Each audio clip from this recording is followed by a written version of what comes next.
मिळालेल्या माहितीनुसार राज्यातील ज्या बहिणी पात्र आहेत त्यांच्या खात्यामध्ये 3,000 रुपये. हो, तुम्ही बरोबर ऐकतायत. आणि KYC ज्यांची बाकी असेल त्यांचा हप्ता बंद होऊ शकतो, त्यामुळे KYC पूर्ण करून घ्या. काही नाही, 2 मिनटात KYC होऊन जाते. पहिले लिमिट काय होती, KYC का होत नव्हते, कारण तेव्हा 5 लाख बहिणींची लिमिट ठेवण्यात आली होती. म्हणजे एका दिवसात एका दिवसात फक्त 5 लाख बहिणींची KYC पूर्ण होत होती. ती लिमिट आता वाढवण्यात आलेलं आहे, 10 लाख लिमिट करण्यात आलेलं आहे. आता एका दिवशी तुम्ही 10 लाख बहिणींची KYC आता पूर्ण करू शकता, अशी वेबसाईट आता स्ट्रॉंग झालेली आहे.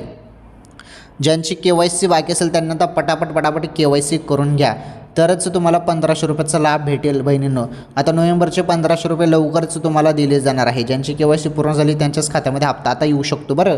त्यामुळे KYC पूर्ण करून घ्या. 18 नोव्हेंबरपर्यंत अंतिम तारीख देण्यात आलेली आहे, मुदत. ओके.